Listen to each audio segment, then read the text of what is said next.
Have you ever seen this before? Chances are your answer is no. The Ethiopian Bible is not something you would typically encounter in the world's popular bookstores or in mainstream Christian communities, but it's a treasure trove of ancient wisdom and history that stands as one of the most unique and mysterious versions of the Bible ever discovered.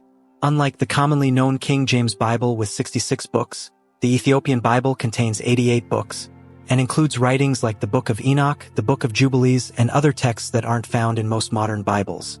These additional texts are not just obscure. They hold significant importance, offering different perspectives and insights into biblical stories. These writings have never been found in the canonical texts of other Christian communities, making the Ethiopian Bible a living relic of early Christianity and one of the most sacred texts in the world. But why is it so different? Why is it not included in the global Christian canon? And what is the history behind its survival? Christianity in Ethiopia has deep and ancient roots, going back as far as the 4th century. Remarkably, however, the Ethiopian Bible existed long before Christianity's official arrival in Ethiopia. In fact, Christianity wasn't introduced to Ethiopia by missionaries in the 4th century. It was already present in the culture, written in the sacred language of Guizi.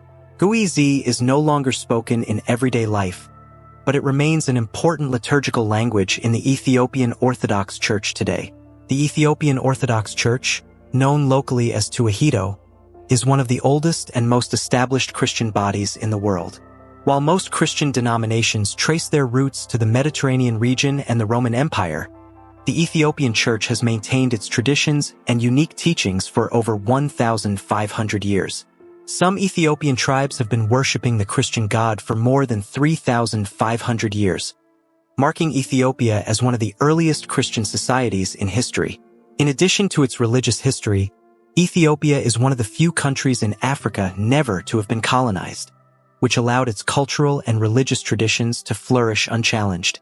Unlike most of Africa, which was under European control for centuries, Ethiopia was able to preserve its faith, culture, and even its language. The Ethiopian Bible, as a result, stands as one of the oldest continuous forms of Christianity in the world. Legend even ties Ethiopia to biblical history through the Queen of Sheba, who famously visited King Solomon in Jerusalem. The Ethiopian tradition claims that during this visit, Queen Sheba and King Solomon had a son named Menelik I, who would become the first emperor of Ethiopia. This connection between Solomon and the Ethiopian royal line is not just a legend. It's an integral part of the Ethiopian identity. Ethiopian emperors, including the famous Haile Selassie, claimed descent from Menelik I, linking the royal bloodline to the biblical figures of the Old Testament. Further adding to the mystery of the Ethiopian Bible, Ethiopian tradition also holds that the Ark of the Covenant was brought to Ethiopia by Menelik I. According to the legend, Menelik, after visiting Jerusalem, took the Ark back to Ethiopia, where it has supposedly remained ever since. The Ark of the Covenant is one of the most legendary and sought-after artifacts in biblical history, and Ethiopia's claim to it is both a source of pride and mystery for the country. This deep biblical connection gives the Ethiopian Bible its unique place in the religious and historical landscape. So, if the Ethiopian Bible is so old and holds such significance, why isn't it part of the global Christian canon? The answer lies in the complex history of how the Bible, as we know it today, was compiled. In the early centuries of Christianity, there were many different versions and translations of the Bible circulating, with various groups debating which books should be considered sacred. The Ethiopian Bible includes a number of texts that were excluded by the early Christian councils, including books like the Book of Enoch, Book of Jubilees, and other pseudepigrapha. These are works that were falsely attributed to ancient biblical figures, and while some were deemed valuable by the Ethiopian Church, they were rejected by the councils of Rome and Constantinople. One of the most significant events in the history of the Bible's canon occurred in the 4th century, during the reign of Emperor Constantine and the establishment of the Nicene Creed. Early Christian leaders met at the Council of Nicaea in 325 AD and later at the First Council of Constantinople in 381 AD to decide which books would be included in the New Testament. Books were accepted if they were believed to have been written by Jesus' apostles or their close followers, and if they aligned with the teachings of the Church. Many of the texts that appear in the Ethiopian Bible, such as the Book of Enoch, didn't make the cut. These texts were deemed unauthentic or heretical by the Roman Church, leading to the exclusion of the Ethiopian Bible's additional works from the Western Christian canon. What's also important to consider is the political climate of the time.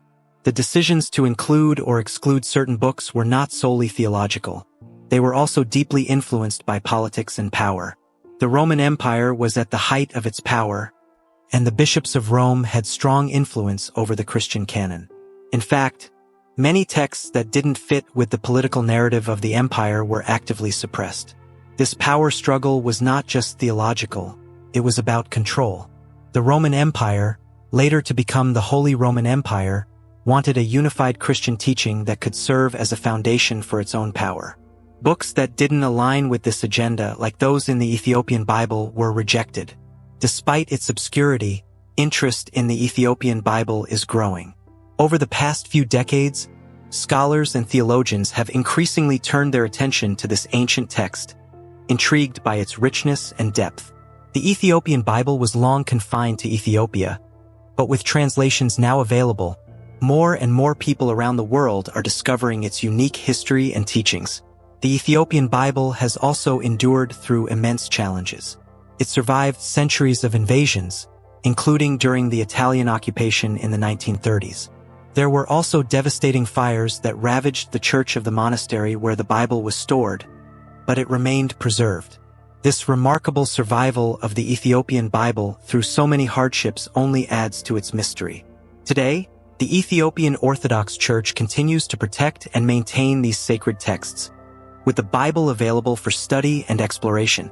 Its history is being revisited by historians, theologians, and scholars interested in uncovering the secrets of this ancient faith. What secrets might this ancient Bible still hold? It has endured centuries of neglect, suppression, and destruction, yet it remains a living testament to one of the oldest Christian traditions in the world. Its unique texts and rich history offer insights into early Christianity, biblical stories, and theological debates that have been lost to much of the world. If you're fascinated by the mysteries of history and the untold stories of the Bible, then the Ethiopian Bible is one of the greatest treasures you can explore. So, if you want to dive deeper into this topic and uncover more hidden truths from the past, make sure to subscribe to History Katha.